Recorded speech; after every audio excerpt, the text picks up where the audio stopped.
Donald Trump returned to the White House a few months ago, there's a whole lot of people throughout California and beyond that knew that California had a target on its back. For more than half a century, we've been trailblazers in a number of policy areas, but especially in the fight for environmental protections and public health protections. And for the last decade, we've been proud to, shouldn't have to, but we're proud to stand up to each and every one of Donald Trump's attacks on our clean air and clean water, not just through his rhetoric, but through his actions. So while the particular procedural battle that we find ourselves in today over the Clean Air Act waivers may be new, the larger war on California's climate leadership and progress is not new.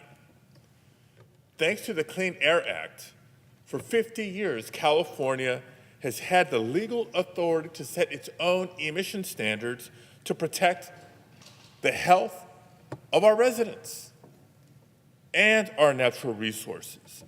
This authority was granted by Congress on a bipartisan basis in recognition of California's unique air quality challenges, but also its capabilities as policy leaders.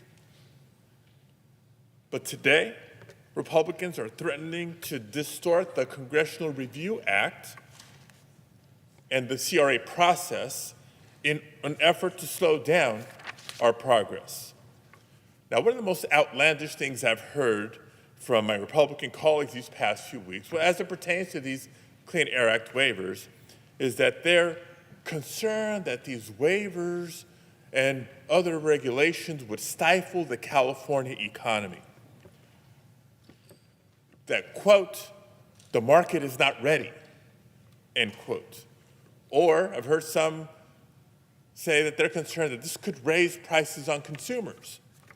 Really? These are the same Republican members who have stayed silent on Donald Trump's imposed universal tariffs that are actually already increasing prices.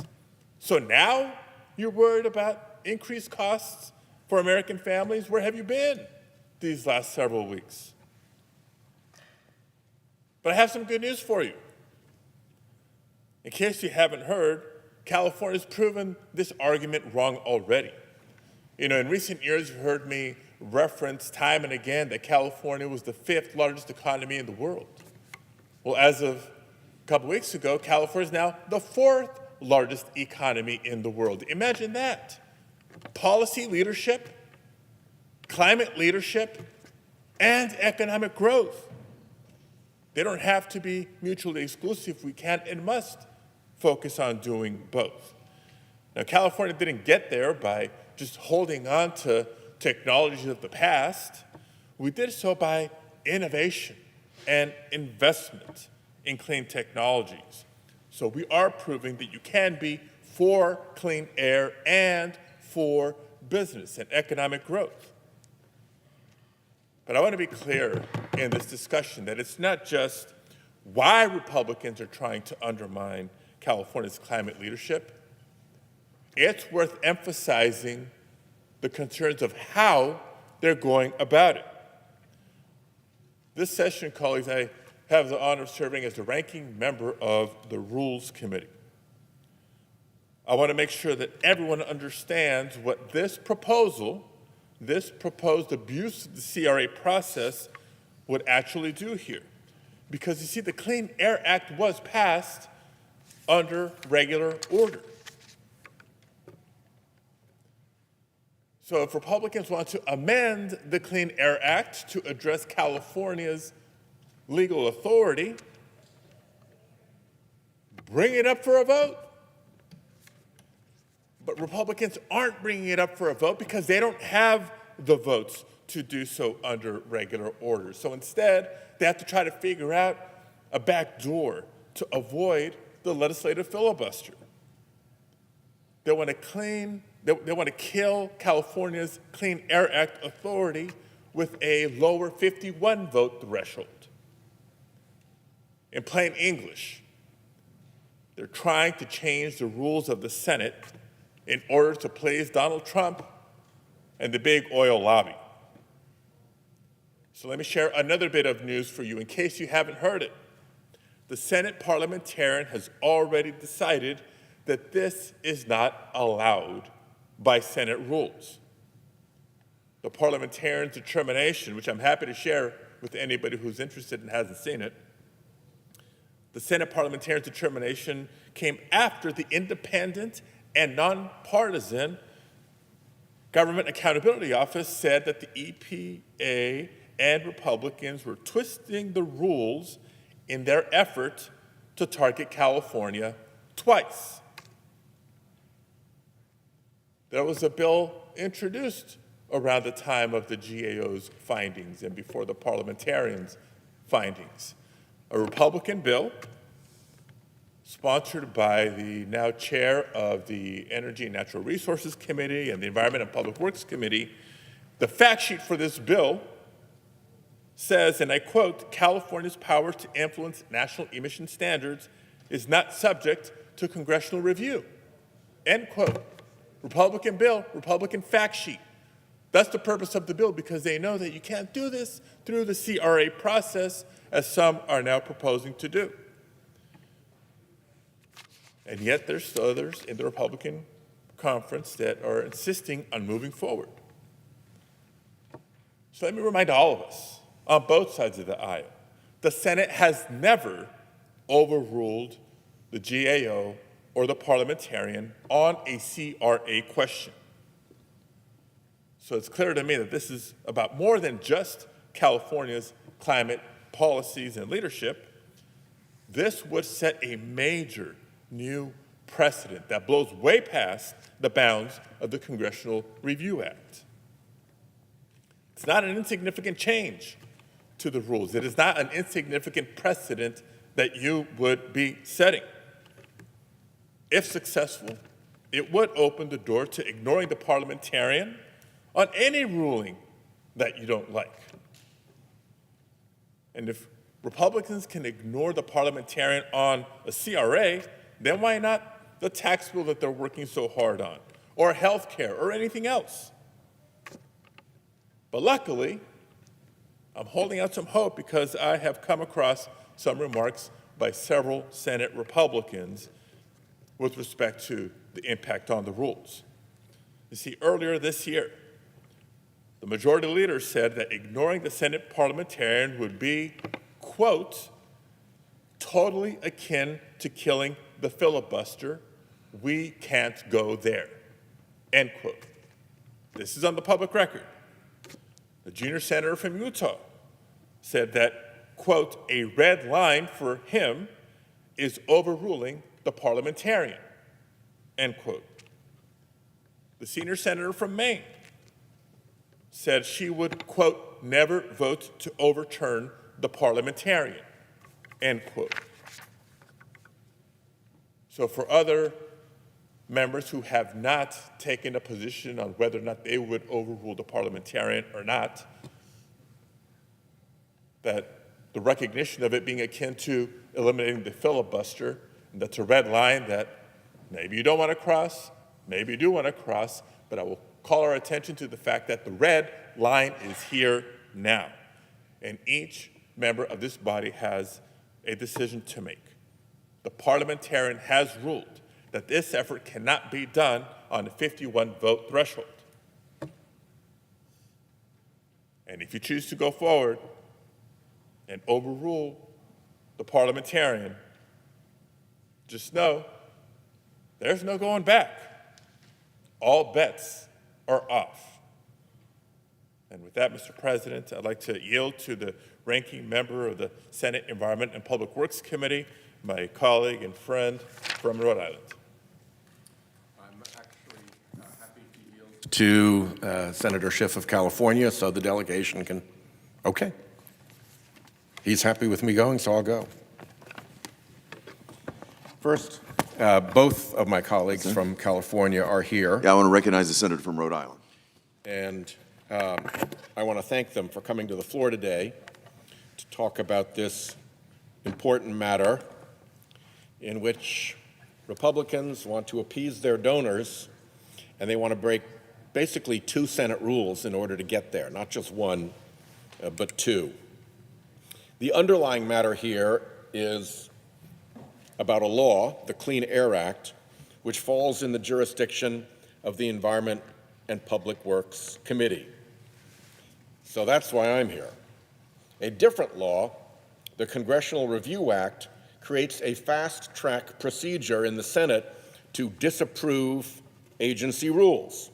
For the most part, that Congressional Review Act, the CRA, is focused on rules during a short period immediately after they're made final and before they go into effect. We get a window where we can disapprove the rule from Congress. As soon as an agency finalizes a rule, it submits the rule to the Government Accountability Office and to both houses of Congress. That starts a 60-day review clock. That CRA also provides a look-back period where a Congress can reach back into the final 60 days of a previous Congress and review rules from a prior administration.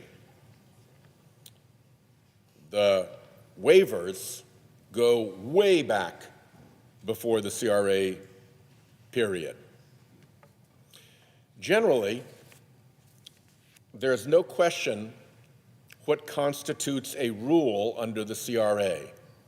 There are different acts that the government can do. There are decisions, there are rules, there are laws. A rule is a specific thing under the CRA. Sometimes there are problems. Sometimes agencies don't submit actions to Congress that have typically been deemed rules. And sometimes, as here, they submit as rules actions that have never previously been considered rules. GAO polices whether the submitted action was in fact a rule. That's the law. That's a GAO legal responsibility. GAO has weighed in about 60 times in the history of the Congressional Review Act. When GAO determined that the action involved was a rule, the action was then deemed submitted, and the review clock started. When GAO determined the action was not a rule, that was the end of it. Congress stood down. No one moved a CRA resolution of disapproval following a negative finding by the GAO. Never. Which brings us to this first oddity. In 2023, members asked GAO whether an EPA Clean Air Act waiver decision for California was a federal rule for purposes of the CRA. GAO said no, correctly, because it wasn't. Like every other time, that settled that. And GAO's no comported with the text of the CRA and the waiver provision originally in the Clean Air Act that created the California exception, and 50 years of agency precedent treating waivers as decisions, a different type of adjudication which the Administrative Procedures Act distinguishes from rules. EPA itself, across multiple administrations, Republican and Democrat, never called waivers rules under the CRA, not even under the first Trump administration. Then in February, after much lobbying by the oil industry, the Trump EPA submitted notices of 3 waiver decisions, one from more than 2 years ago, far beyond that 60-day look-back period. Upon a request from the 3 of us, the 2 senators from California and myself as ranking member, GAO confirmed its previous 2023 opinion not long ago. This is not ancient history. and found that, notwithstanding EPA's politically motivated submissions to try to get into that CRA window, the California waivers simply are not rules. So the CRA does not apply. GAO pointed out to EPA that the waiver notices on their face indicate that they are decisions rather than rules. But that wasn't enough, so we had to go to the parliamentarian, who heard arguments and debate from both sides, and the parliamentarian affirmed GAO's decision. I'll offer the opinion that it was not even a close call, because the unblemished record has always been that this is not a rule over decades. The parliamentarian ruled that Clean Air Act waivers do not qualify for expedited consideration under the Congressional Review Act. Every other time the Senate has reached this point, every other time members have respected the decision of the parliamentarian, and that ended the matter. Not this time. This time, a faction in the Republican Party wants to overturn decades of precedent, ignore the GAO and the parliamentarian, who are the lawful guardians of this process, and steamroll forward in violation of the plain text of the Congressional Review Act by deploying the nuclear option. Once there is precedent that anything an agency does can be considered a rule, the time and scope limits of the Congressional Review Act have no meaning. Any agency action ever could be swallowed up in the new Congressional Review Act definition. Think about how the Trump administration might abuse this. At least one member of this body previously asked GAO if FDA's decision to allow pharmacies to dispense mifepristone qualified as a rule for the purposes of the CRA. GAO said no, and it ended there. If we overrule GAO and the parliamentarian on the waivers, nothing stops the Trump FDA from submitting the decision as a rule and members from introducing a disapproval resolution and proceeding through this new loophole.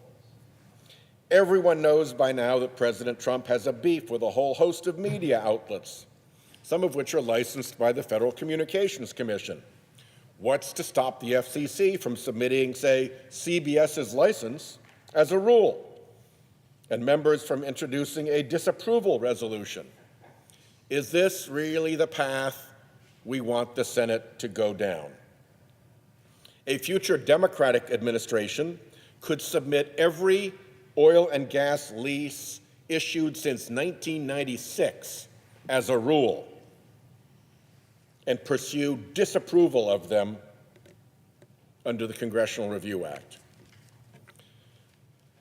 Colleagues, we've already given away too many Article I powers to the executive branch. Do we really want to give the executive branch this power to submit anything and everything as a rule and allow members to hijack the floor with CRA resolutions? That would be a new way for this Senate to work. Then there's the question of overruling the parliamentarian, the nuclear option. The import of overruling the parliamentarian extends way beyond Congressional Review Act resolutions. Once you've overruled the parliamentarian on a legislative matter, there's no going back. All bets are off. Any future majority would have precedent to overrule the parliamentarian on any legislative matter. There is no cabining such a decision. It is tantamount to eliminating the filibuster. Once you give a mouse a cookie, it never ends. Pretend all you want that these waivers are exceptional or that any precedent overruling the parliamentarian would be limited. That is not the way it works. Soon, some members will think their thing is exceptional and push to use this precedent. And on it will go if you give the mouse the cookie. You'd be upending 50 years of treating preemption waivers as agency decisions and not rules, 30 years of deferring to the GAO and the parliamentarian on what constitutes a rule for purposes of the Congressional Review Act, and centuries of Senate precedent and procedure.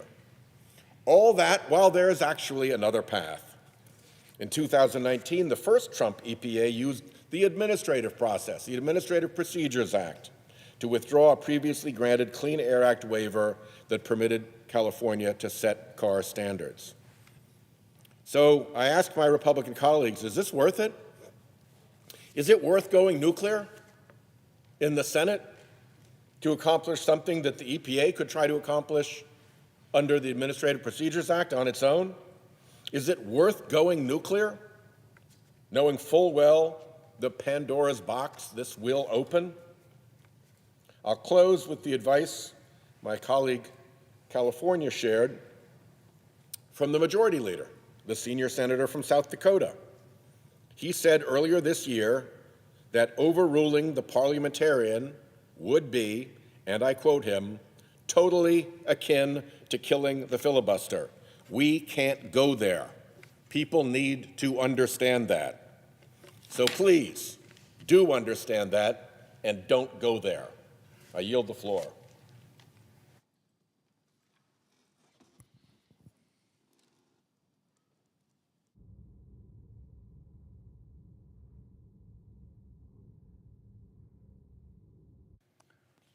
Mr. President, Senator from California is recognized.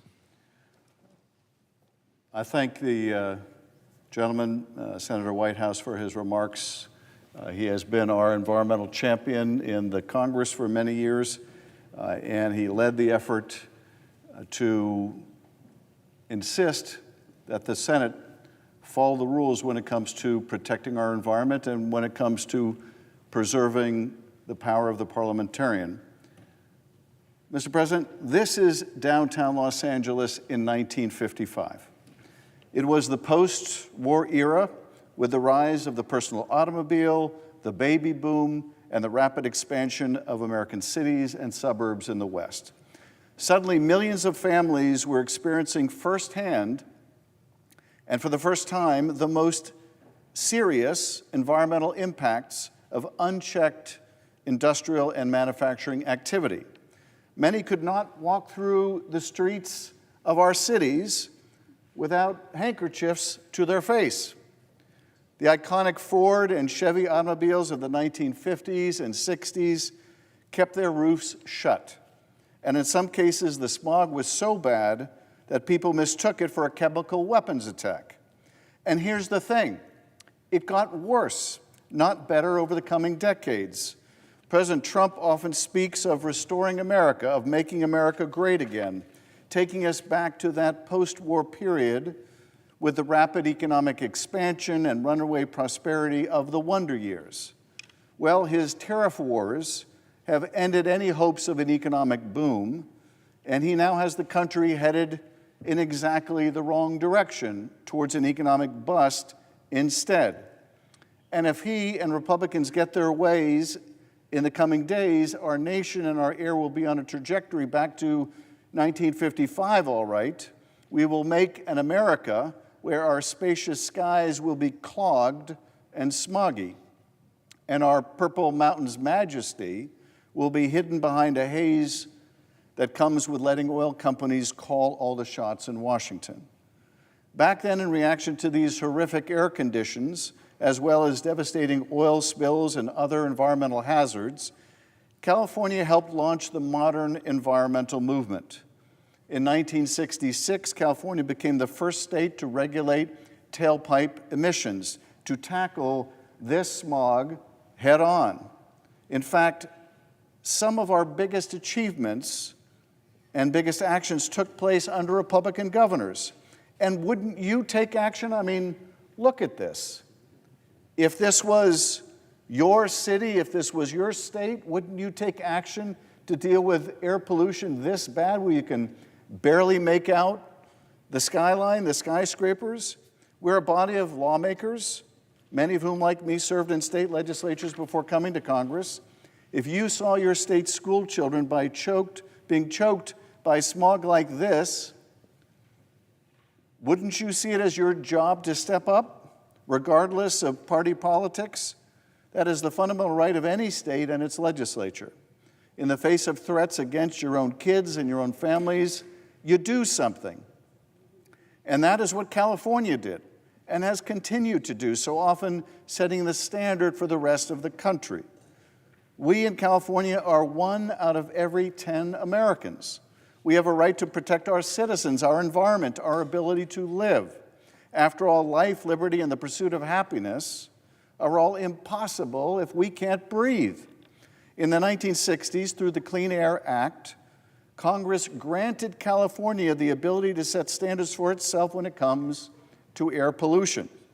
Under Republican President Richard Nixon, we even formed the Environmental Protection Agency. Through Democratic and Republican administrations and Congresses, that authority and promise has been upheld. Nearly 60 years of environmental protection has made the Golden State the gold standard for protecting our planet. But now Republicans in Congress and Donald Trump are willing to ignore their own promises to punish California and to reward big oil. They are trying to break the Senate rules to make California's air dirtier, to make it harder and less safe for Californians to breathe, all to please the oil industry. That's just wrong. And don't take it from me, we can't go there. That's what Senate Majority Leader said about the prospect of overruling the parliamentarian merely 5 months ago, as did his Republican predecessor, who said, abiding by the ruling of the parliamentarian is central to the functions of the Senate. The Senate parliamentarian, he said, is the final word. And please, if they try to tell you this is not overturning the parliamentarian, you must not believe them. The parliamentarian has ruled. This device, this mechanism cannot be used to overturn California's waiver and its ability to set its own air standards. This ruling from the Senate's independent referee has been explicit and direct, and it should be respected. Now, I realize I'm a newcomer to the Senate, and I will not ask my colleagues to stand on the long traditions of this institution, which I barely know. But they must stand by their commitments. They must stand by a state's right to make its own laws to protect its own citizens.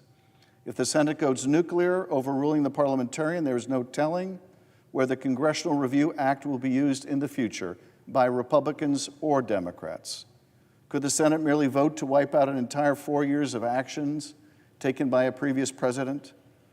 Will your state's regulations be next? What about your state's funding, your state's ability to administer programs like the Clean Water Act? Precedent can be a hard thing to make tangible. But this is our history. This is what awaits us if we go down this dangerous road, air like this. We will not stand idly by as this administration fights to make California's air unhealthy again. We will fight this. We must. I yield back.